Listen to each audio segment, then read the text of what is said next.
Example 4, if secant theta equal to 13 by 5, then show that 2 sin theta minus 3 cos theta by 4 sin theta minus 9 cos theta equal to 3 அப்படின்னு கேட்குறாங்க.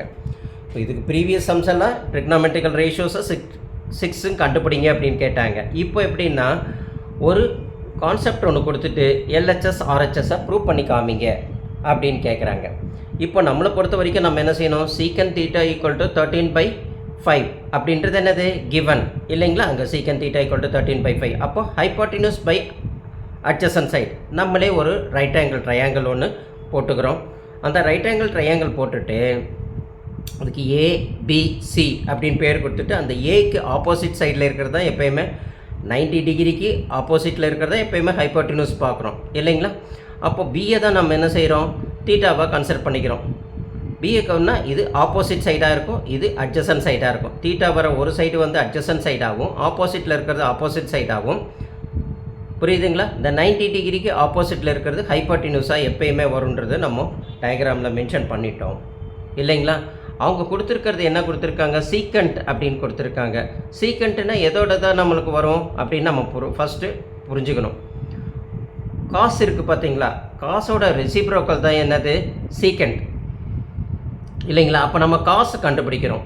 காசு என்ன வரும், காசுக்கு வந்து adjacent side by hypotenuse. அப்போ 5/13 அதுதான் காசு இல்லைங்களா. அந்த 5/13 தான் நம்மளுக்கு என்னவா மாறி வருது, 13/5 வருது. ஏன்னா காசோட ரெசிப்ரோக்கல் தான் என்னது சீக்கன் தீட்டா இல்லைங்களா. அதை தான் 13/5 அப்படின்னு நம்மளுக்கு 13/5 இங்கே மென்ஷன் பண்ணி கொடுத்துருக்காங்க, புரியுதுங்களா. அப்போது நம்ம டயக்ராமில் இங்கே இது 5 போட்டுக்கிறோம், இது 13 போட்டுக்கிறோம், இது என்ன செஞ்சிடறோம் 12 அப்படின்னு ஆப்போசிட் சைடாக நம்ம முதல்ல பிரிச்சுக்கிறோம். இப்போ நம்மளுக்கு புரிஞ்சது இல்லைங்களா. கொடுத்துருக்கிறது என்னது, நம்மளுக்கு சீக்கண்ட் 13/5 கொடுத்துருக்காங்க. அந்த 13/5 சீக்கண்ட்ன்றது என்னது, ரெசிப்ரோக்கல் ஆஃப் 1/cos θ இல்லைங்களா. 1/cos θ தான் நம்மளுக்கு என்னவா வந்திருக்கு, cos θ is nothing but second theta அப்படின்னு நம்ம புரிஞ்சிட்ருக்கோம். அதுதான் 13/5. அப்போது cos θவை என்ன வரும், இதோட ரெசிப்ரோக்கல். அப்போ 5/13 அப்படின்றது நம்ம cos θ புரிஞ்சுக்கிறோம். இதை வச்சு தான் நம்ம டயக்ராம் ஒன்று போடுறோம். அப்போது தீட்டான்றது இங்கே வந்திருக்கு, opposite side by adjacent side, இது ஹைப்போட்டினஸ் அப்படின்னு நம்ம பார்க்குறோம் இல்லைங்களா. அப்போ அந்த டயக்ராமில் 5/13, 5ன்னு என்னது அட்ஜசன்ட், cos θவோட கான்செப்ட் என்னது அட்ஜசன்ட் சைட் பை ஹைப்போட்டினஸ். அப்போ 5/13 அப்படின்றத நம்ம மென்ஷன் பண்ணிவிட்டு அடுத்தது நம்ம என்ன செய்யணும், இந்த ரெண்டு சைடு நம்ம கிடச்சாச்சு. நம்ம ஆப்போசிட் சைடு மட்டும் நம்மளுக்கு என்னன்னு தெரியல. அது by help of the Pythagoras theorem மூலியமா நம்ம என்ன செய்கிறோம் கண்டுபிடிக்கிறோம். அப்போ ஆப்போசிட் சைடு வந்து AC² equal to BC² minus AB². இங்கே என்ன கொடுத்துருக்காங்க, பிசின்றது ஹைப்போட்டினஸ். எப்போயுமே கிரேட்டர் சைடு வந்து ஹைப்போட்டினஸாக தான் நம்மளுக்கு இருக்குன்னு நம்மளுக்கு நல்லாவே தெரியும். அதிலிருந்து நம்ம என்ன செய்கிறோம், அட்ஜசன்ட் சைடை லெஸ் பண்ணிக்கிறோம், புரியுதுங்களா. அப்போ இது 13² மைனஸ் 5² அதுதான் ஆப்போசிட் சைடு நம்ம கண்டுபிடிக்கும். அப்போ BC² மைனஸ் AB². அப்போ AC² ஈக்குவல் டு 13² மைனஸ் 5². அப்போ 13 சார் எவ்வளோ வரும், 169 வரும். 5 சார் எவ்வளோ 25 வரும்.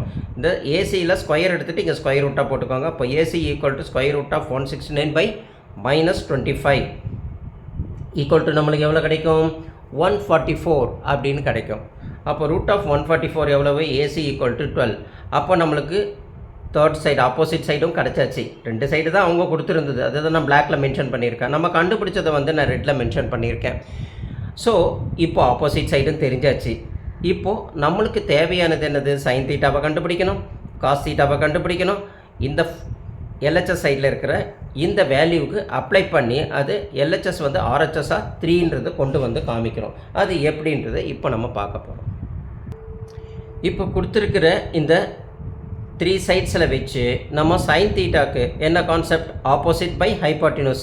அப்போ தீட்டா பியில் இருக்குது, ஆப்போசிட் பை ஹைப்போட்டினஸ் என்னது 12/13 அப்படின்றது நம்ம கண்டுபிடிச்சிடுறோம். ஆப்போசிட் சைடு வந்து என்ன வருது, ஏசி வருது. ஏசி பை என்னது பிசி, ஏசி பை பிசின்றது என்னது 12/13 அப்படின்றத நம்ம கண்டுபிடிச்சிடறோம். அடுத்தது காஸ் தீட்டான்னு பார்க்குறோம். அது என்னது கான்செப்ட் என்னது, adjacent side by hypotenuse. Adjacent side என்னது ஏபி, ஏபி பை பிசி.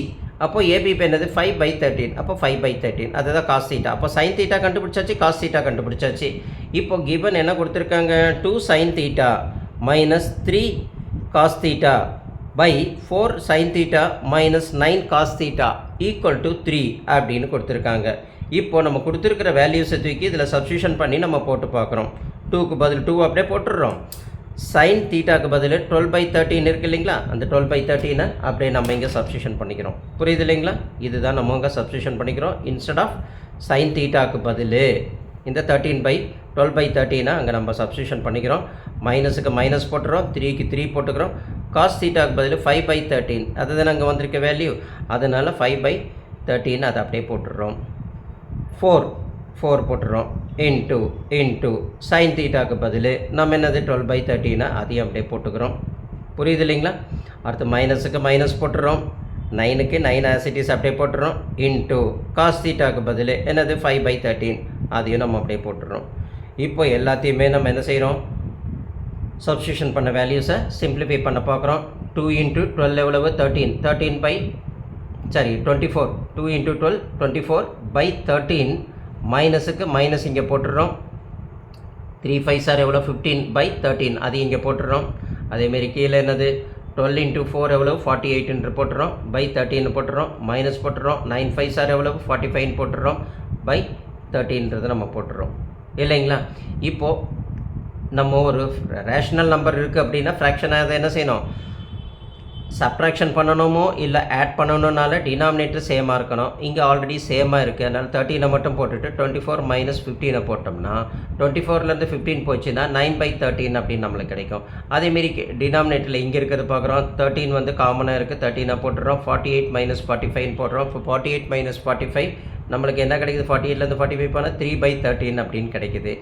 அப்போது அதை எப்படி எடுத்து எழுதிக்கிறோம், 9/13 டிவைடட் பை 3/13.